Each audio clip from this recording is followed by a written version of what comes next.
Well, good afternoon, everyone, and welcome to today's webinar, a recap of Florida's 2024 legislative session. I'm your host, Dave Sobush. I'm the Director of Research and Policy at the Florida College Access Network, and thank you so much for being here today.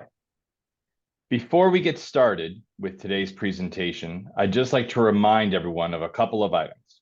First, we welcome your questions. This is all about learning together, so please submit your questions through your dashboard.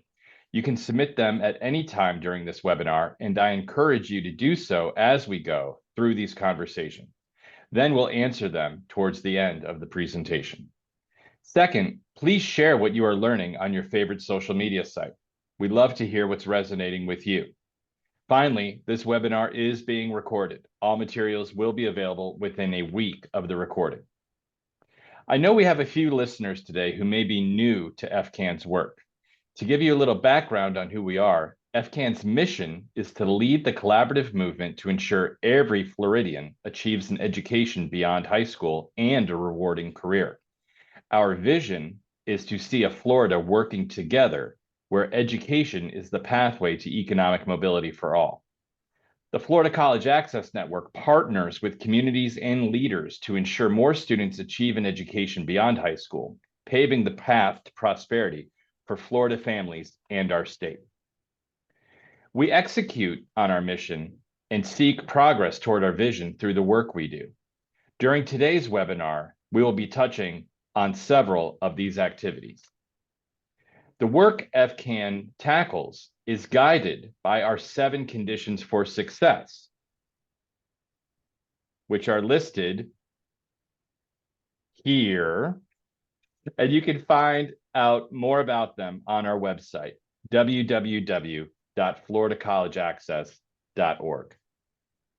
So to get started, I'd like to quickly go over some details regarding Florida's legislative session. The legislature convenes for 60 days every year. This year, they started on Tuesday, January 9th, and adjourned on Friday, March 8th. Lawmakers passed a $117.46 billion budget and a total of 211 bills. Major policy changes include a public school deregulation package after last year's charter school voucher expansion, a new associate in arts specialized transfer degree, and additional changes to the state's career and technical education system. I'd like to point out that unless otherwise indicated, all the bills discussed today, along with the budget, are awaiting the governor's signature. Today, we'll discuss some of these exciting bills with our special guests. Now I'll introduce our speakers for today. First, we have Representative Lauren Mello, who represents District 82 in the Florida House, covering Hendry County and part of Collier County. Representative Mello has been elected since 2020 and has since focused on our post-secondary education system in Florida. Next, we will hear from Representative Gervonta Edmonds, representing District 88 in the Florida House, covering part of Palm Beach County. Representative Edmonds was elected in 2022 during a special election. Last but not least, we are joined by Nicole Washington of Washington Education Strategies to break down this year's budget. So with that, we'll turn to Representative Mello to provide an overview of 2 key bills and how they may have been shaped during the legislative process. So Representative Mello, look forward to hearing from you. Thank you, Dave, and thank you, FCAN, for having me on today to discuss the GATE bill, which is near and dear to my heart.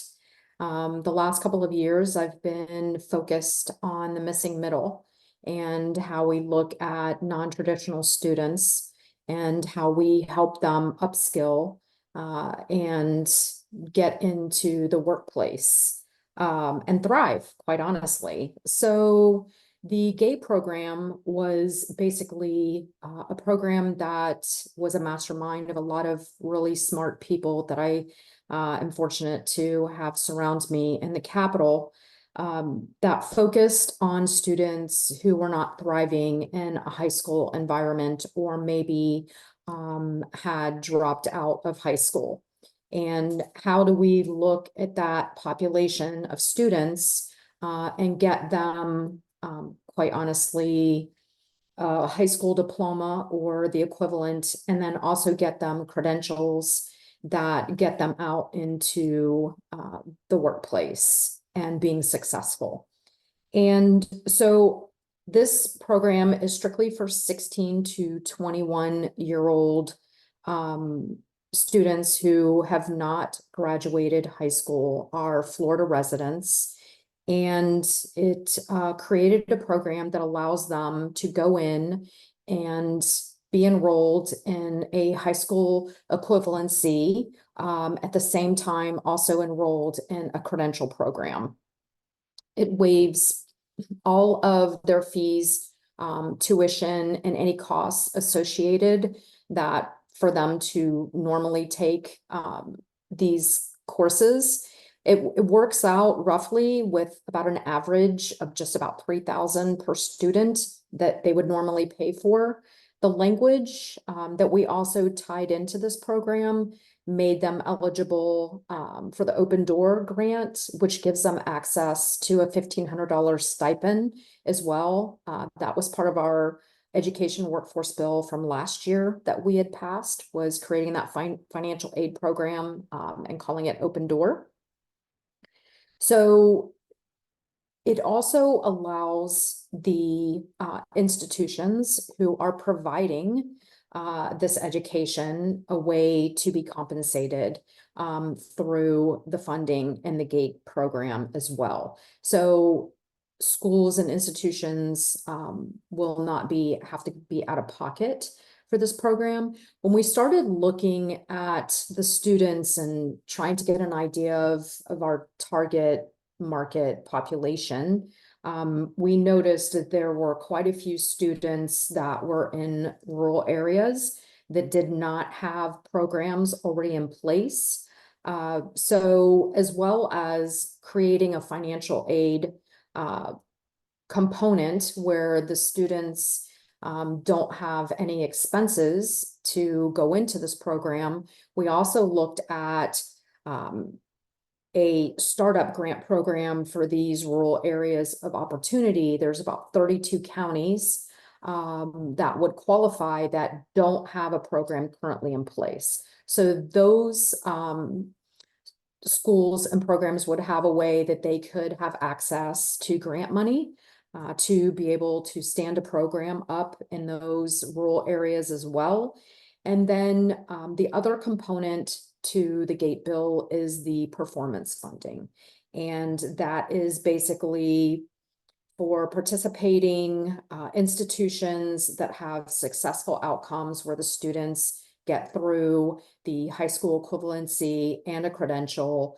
They are compensated for them getting the student being successful and getting through that program. So it's a great program. We've had some Tampa Bay Times has written about it. They've, spoken about how 50% of the population of people who are incarcerated do not have their high school diploma, as well as there is a very high suicide rate for this particular student. So this is all focusing on that particular student that maybe struggles in a traditional setting, and how can we make them successful. We want to keep these students out of DJJ, DOC, and ultimately off of SNAP and TANF. And I believe this program is a great program. We funded it at just about 14.7 million. Which is divided up into tuition, startup dollars for those rural areas, as well as the incentive dollars. That's terrific. Now, we have a few questions that have been submitted, but one that sort of came to mind as I was hearing you speak, and you spoke very well to your passion for this bill and its impact on post-secondary. Talk a little bit about the district you serve and how you see this bill impacting lives and changing lives within your district. Thank you, Dave. Great question. So my district is very diverse. I have students close to the coast that do not struggle. They have a great environment at home, very supportive. When you go a little further east in my district, I have the community of Immokalee, which is traditionally the H-2A farm worker. It is the student whose family doesn't speak English. They travel a lot. You know, it could be 10 people in a very small home in the area. And a lot of times these students have to work after school. It's very difficult for them to even have more than one car. And they would be first generation college students, the majority of them. You go further north, and I also have LaBelle, which is another agricultural community. Again, they do not have accredited programs in Hendry County. I have all of Hendry County, and that also includes Clewiston. And Clewiston as well does not have programs that they can serve this population of students. If you go south down Monroe, I have Everglades City. Everglades City has a school there on site, but again, doesn't have a lot of stand-up programs in that area. And, you know, the statistics show we've had a 68% increase in students that are enrolled in GED from 2020, 2021 to the 2022, 2023 year. So I think that shows that there is a need for this program. Yeah, that's well said, and thank you for your description of your, sort of economically and industrially diverse district. Turning just a little bit of attention towards House Bill 1285, I know that there was a lot of stuff, to use a technical term, in that bill. Wondered if you might speak to the bill in general, and then either you or Nicole talk a little bit about sort of the Associates of Arts specialized transfer degrees and what sort of promulgated the need for that, and the IB teacher bonuses. So Rep. Mello, take it away. Okay, well, thank you, Dave. And yes, Representative Jennifer Kennedy ran this bill. It is rather what we would consider an omnibus bill. It was several bills that were brought together towards the end of session and combined. Something that and I'm going to just do highlights, but something that I think is extremely important was this creation of the Office of the Ocean Economy, which was created in FAU.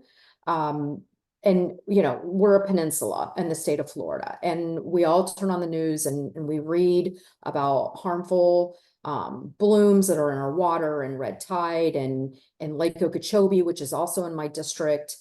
So basically, we are taking this oceanic resource and trying to partner and come up with, you know, economic development strategies and opportunities, which again, I think is very important that we do that. And so we will have research, education with state and other local groups that will help come up with some strategies and solutions, as well as we will have an annual reporting. All of these bills that we're discussing today, both of my bills have annual reporting, which is great because it will be brought back to the legislature and presented, and you know that will start August 1st of 2025. So that's something I believe is really, really needed. I know we just allocated 15 million for Lake Okeechobee for FGCU to do a study on that lake. So I can't emphasize enough, with sea level rise and all the things we have happening, how important it is that we have this set up. And then the Associate in Arts specialized transfer degrees, that is creating a new Associate in Arts specialized transfer degree for AA programs with a focus of certain STEM majors. And the degree has to include at least 36 hours of general education requirements and at least 60 hours in total. Some of these other provisions I am equally excited about. Um, my son is a former Army combat veteran. You could probably see pictures of him in the back. So now the school districts and charter schools will provide to the juniors and seniors an opportunity to study for the ASVAB, which is a test that the military requires upon entry. And it also gives them an opportunity to meet with a military recruiter, and they can do all of this during the school day, which is nice. It's not something that they will have to do after hours. So I can't say enough, obviously, good things about that as helping my son prep. As a Blue Star mom for the ASVAB, I think it's great that they're given that opportunity now in a school setting. And then we also go into the public post-secondary institutions cannot prevent current or prospective students from being employed either full-time or part-time. And again, that goes back to my district. A couple years ago, I ran a bill as well that for Bright Futures, you could use work hours to qualify. And I have students that are great students, first-time college students who don't have the luxury to not work while they're in school as a full-time or part-time student. So I think that's another great benefit. We have also that the district school boards must make efforts to enter into dual enrollment articulation agreements with the Florida college systems, the institutions that offer courses online. Again, I feel like that's self-explanatory, how that can really benefit that student who struggles with tuition, that they can potentially come out of 12th grade already with an associate's degree and not have to take on that additional cost for another 2 years of college. And we also have that in the 24-25 school year, Miami-Dade College, Polk State College, Tallahassee Community College will be looking at $290 per credit hour for online non-resident tuition, which is roughly $7,000 for 24 credits. So I think those are some of the highlights. Nicole, if there's anything you can think of that I didn't touch, please. No, you did a fantastic job. I was going to say, it sounds like you covered it all. And, certainly thank you, Representative Mello, for walking us through the many, many parts of 1285. Thank your son for his service to our country. Certainly the ASVAB, and for those who don't know, that's the Armed Services Vocational Aptitude Battery. It's a test that helps slot folks into different roles within the military. It also has a lot of real world implications. It helps folks understand the sort of work they would like to be doing, and it aligns very well with FCAN's goal of clear information towards future careers and future prosperity for individuals. So thank you very much for that.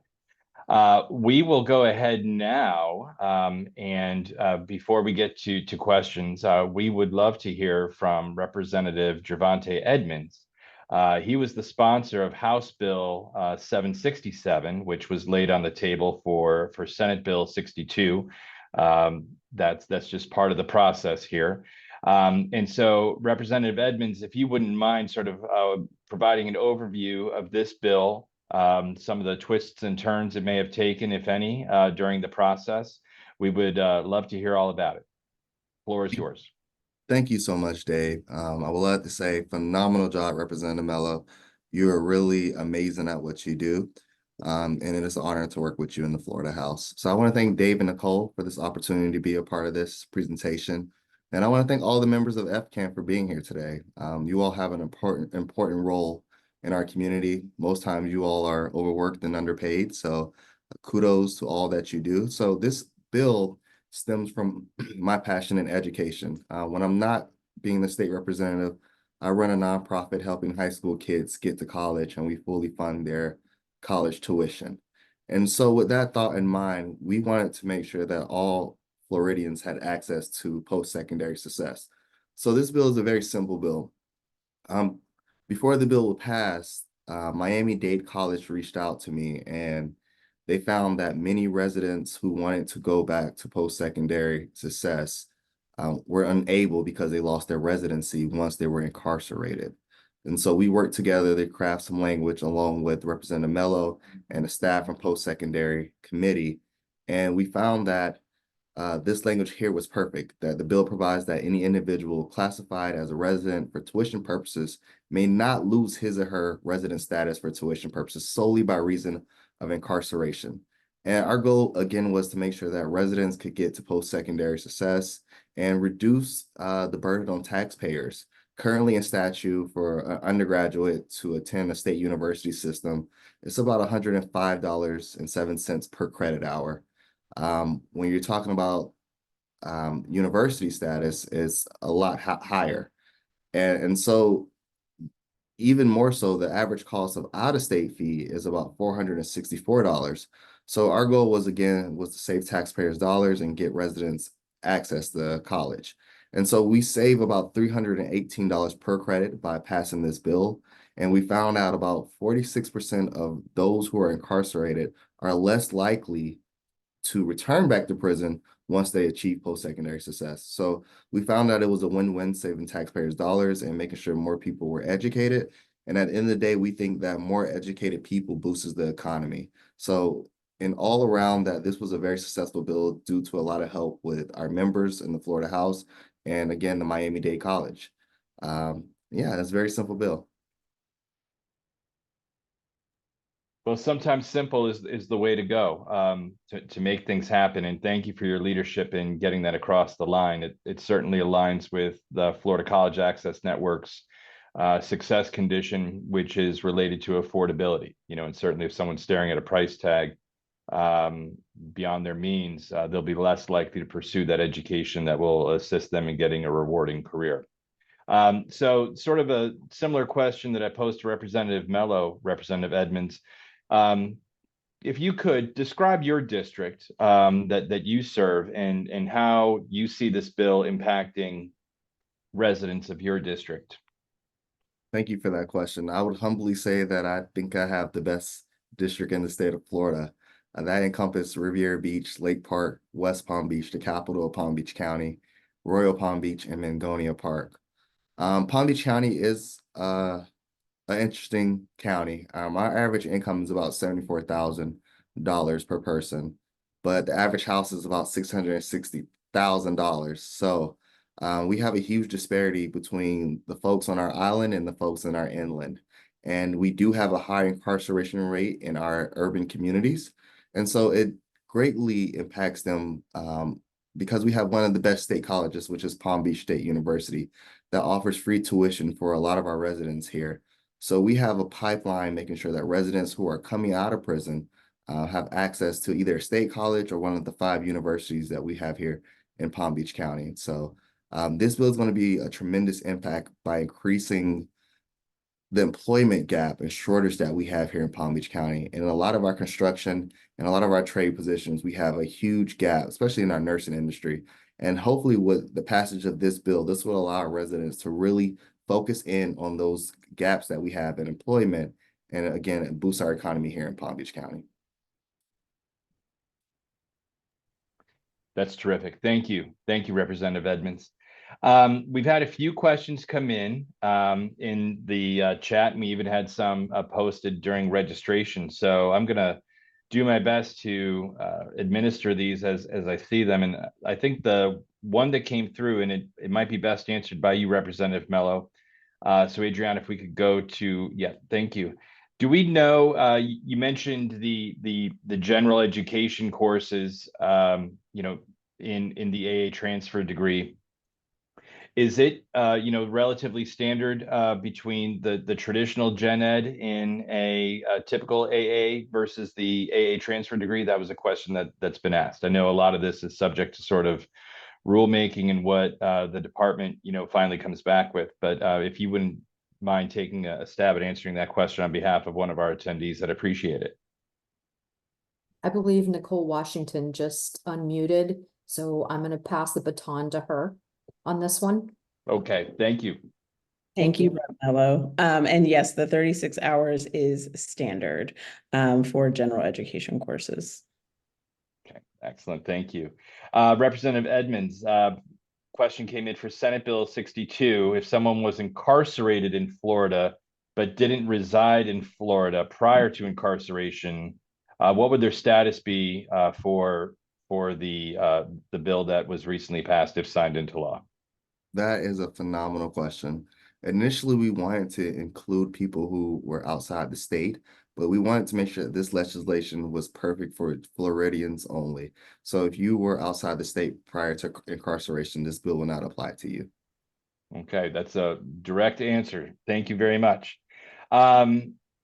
Representative Mello, you mentioned in your description sort of the increased importance of the GATE bill to rural areas of opportunity across the state.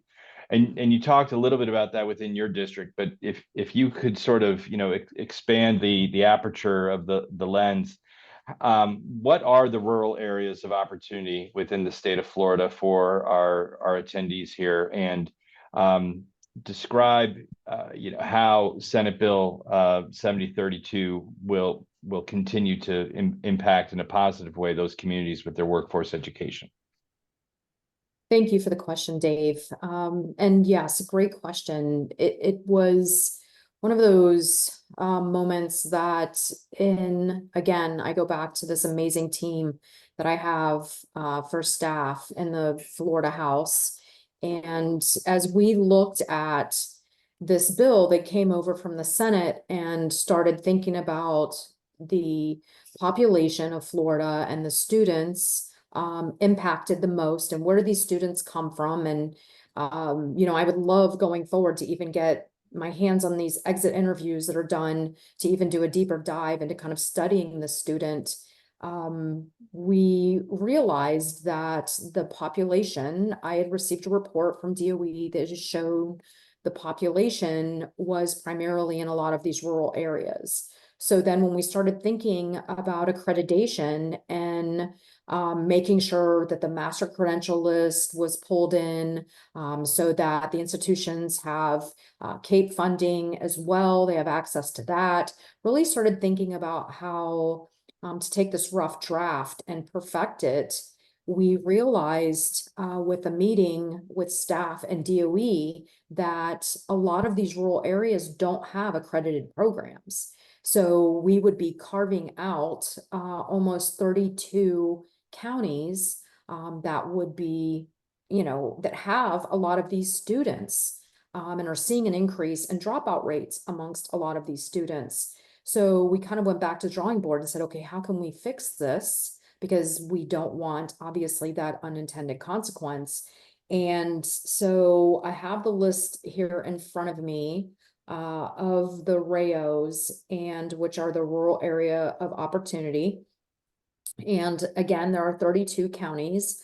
We have Baker, Bradford, Calhoun, Collier, believe it or not, which is an area that I serve, and it's primarily Immokalee, Columbia, DeSoto, Dixie, Franklin, Gadsden, Gilchrist, Glades, Gulf, Hamilton, Hardy, Hendry, Highlands, Holmes, Jackson, Jefferson, Lafayette, Levy, Liberty, Madison, Okeechobee, Palm Beach, Putnam, Suwannee, Taylor, Union, Walton, Wakulla, and Washington. And these are all, in order for them to become a RAO, they are appointed by the governor, and they have to meet certain specifications in terms of size and other, I have the definition somewhere here in a pile on my desk. Yeah, we can certainly distribute that out to the audience. Thank you for providing that insight.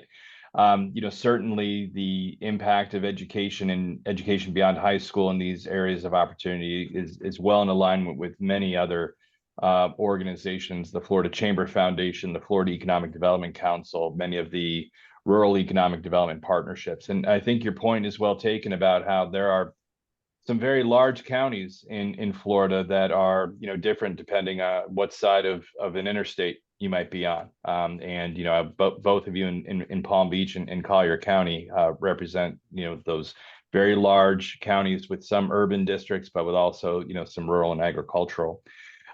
So this is a question for both of you. A few bills that we've covered today are good examples that have brought together multiple agencies and multiple sectors, whether that be education, business, et cetera.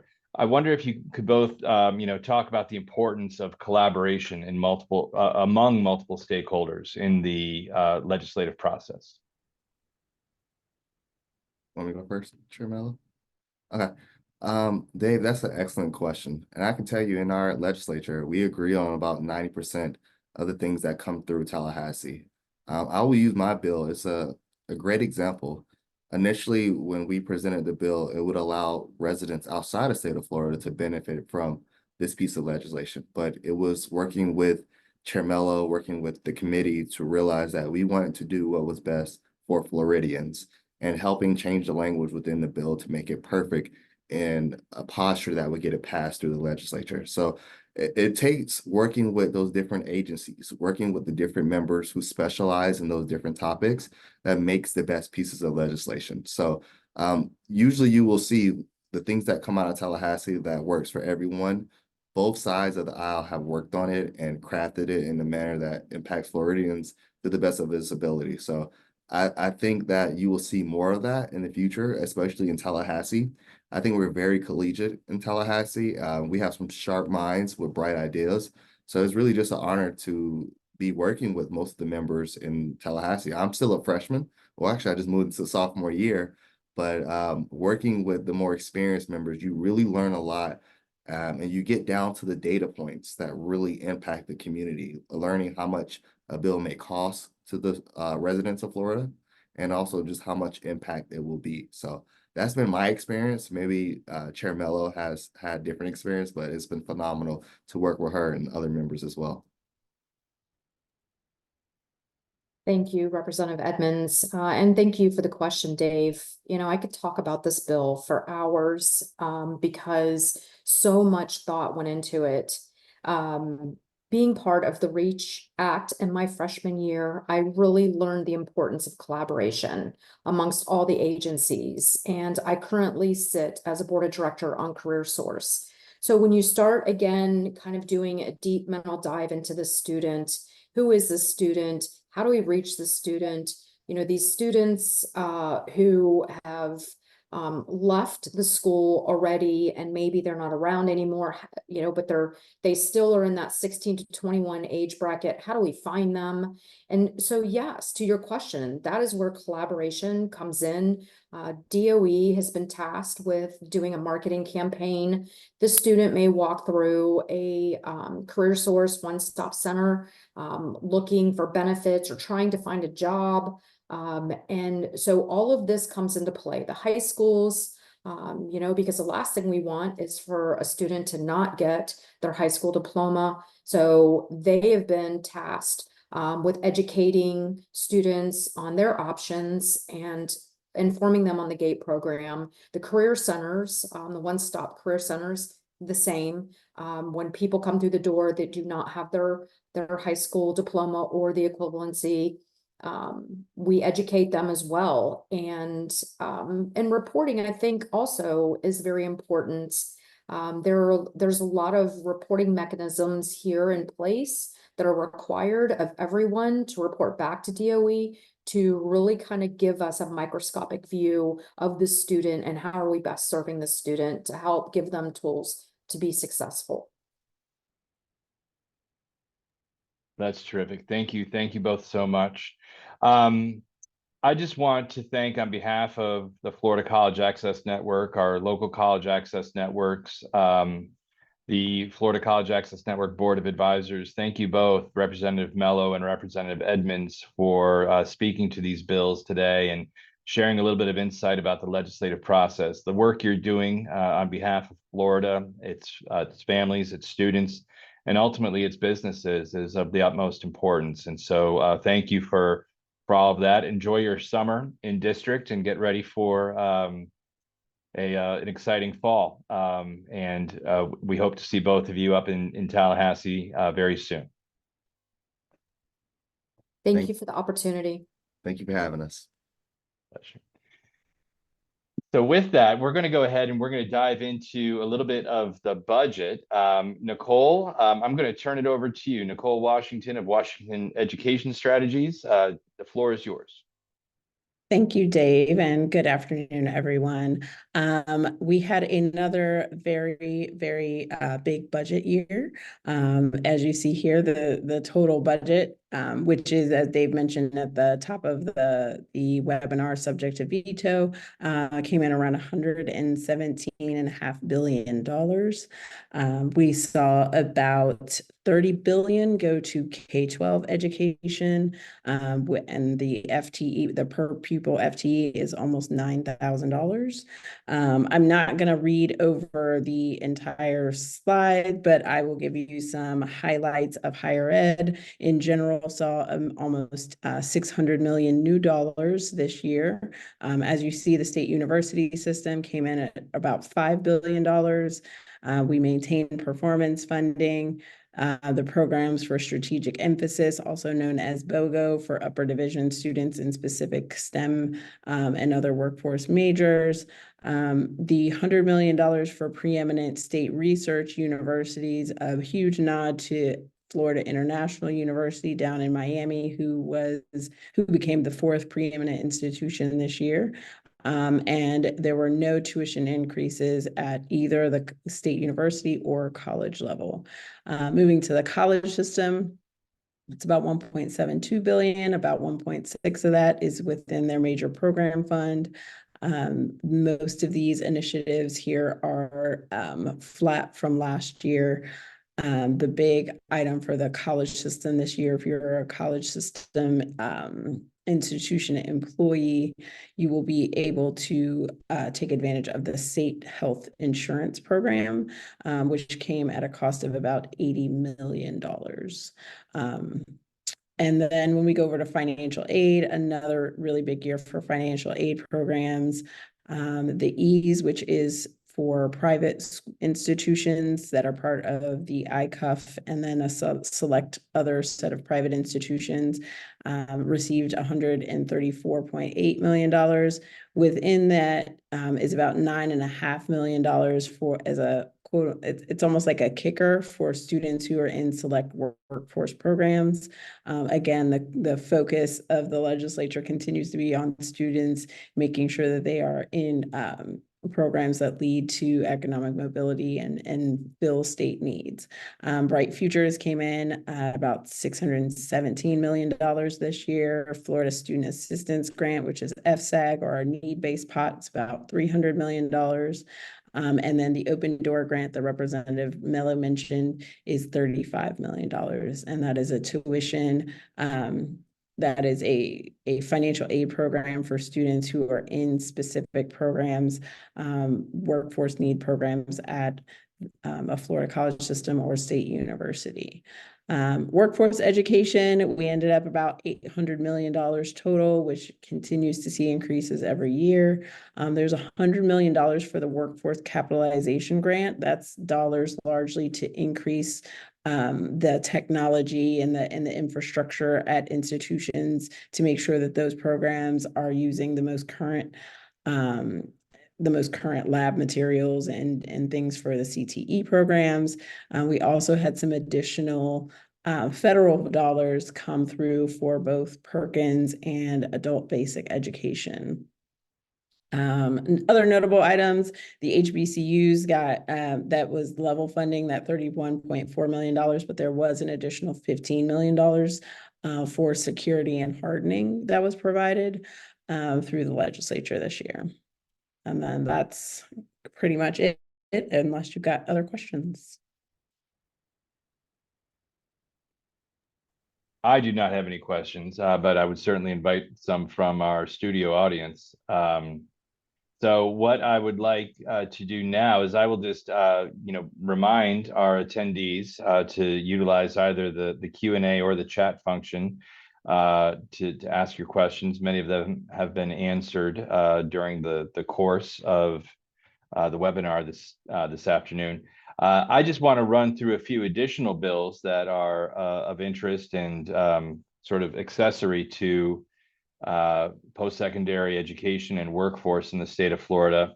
The first, Senate Bill 494, graduate program admissions. What that does is that waives the requirement of honorably discharged servicemen and women from taking either the GRE or the GMAT for particular programs that they might be interested in pursuing following their military service. Senate Bill 716, this includes the Dental Student Loan Repayment Program, the Florida Reimbursement Assistant for Medical Education Program, and it also expands the current industry, the linkage of industry to nursing education or LINE program. The bill creates the new Training, Education, and Clinicals in Health, or TEACH program. Want to talk about House Bill 917, Career and Tech Education. This is another REACH office, the Reimagining Education and Career Help REACH office, responsible in this bill to coordinate efforts with the Department of Ed, the Department of Commerce, and CareerSource Florida to create a career and tech ed statewide asset map. What this would do is inform relevant stakeholders of the ways they can partner and expand opportunities for students as well as businesses. This bill also repeals the Talent Development Council and sort of cleans up statute for the REACH office to absorb the former responsibilities of the Talent Development Council. In addition, the current requirement that high schools host career fairs, districts can work with their local workforce development board, their local CareerSource, to help bring industries to their students for networking opportunities during the school day beyond sort of the fall and spring career fair. Finally, want to touch on House Bill 5101. What this does is it brings, this was mentioned in the budget, brings in the Florida college system institutions into the state group health insurance, which both helps the insurance pool as well as helps those institutions recruit and retain employees. It also renames the current Florida Law Enforcement Agency Scholarship Program to the Florida First Responder Scholarship Program, and that is not just a name and only thing. It's because they expanded it to include EMTs, paramedics, and firefighters. Nicole, we had another question that came in regarding the GATE bill, and it is just for clarification. Is the GATE program similar to dual enrollment, meaning that it is for a student who is currently in high school, or is it for a student who has dropped out? And Rep. Mello, if you'd like to answer that question, you may do so as well. Thank you for the question. I'm multitasking at a high level today. It is for the student who is dropped out. Okay, excellent, excellent. Thank you for that clarification. I just want to take a quick look in the chat here. Will there be more opportunities to apply for the CAP grant for secondary institutions? I believe that's the that capital grant that was mentioned earlier. The workforce capitalization grant funds. It says, will there be more opportunities to apply for the CAP grant for secondary institutions? So if the questioner would like to restate the question quickly, we might be able to get an answer to that for you. And if I can maybe just chime in, Dave. Sure. That is a grant that we fund every cycle. It traditionally, as far as I've been in the legislature for 4 years now, it's always been funded. And it's always been accessible. So this is the one related to semiconductors.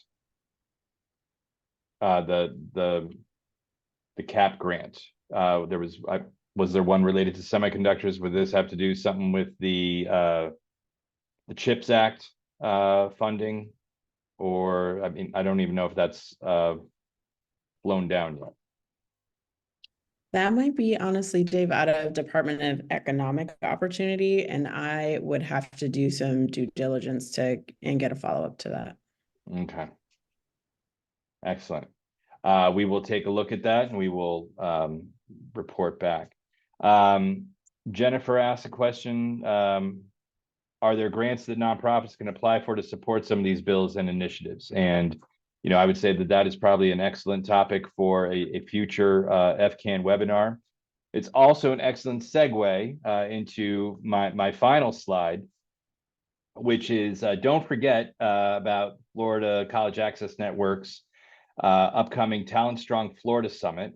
Registration is open. We have extended the early bird rate for our annual summit until next Sunday. The summit itself is May 8th through 10th in Orlando at the Hilton Orlando, close to the convention center. And the reason I said that the previous question was an excellent segue is that we are going to have ample opportunities to answer many questions just like that. We have a great program, over 36 different sessions talking about how different organizations can improve their efficiency in meeting student needs and delivering on the state's education and workforce goals. www.fcansummit.org is the place to go for that registration. And again, May 8th through 10th in Central Florida, the Hilton Orlando near the convention center.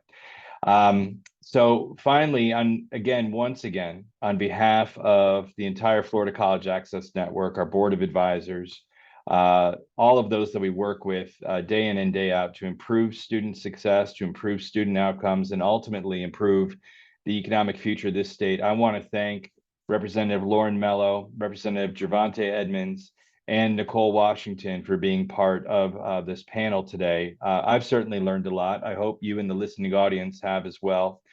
What we commit to do is, these resources, this deck and a recording shall be made available, within the next week and distributed to all registered attendees.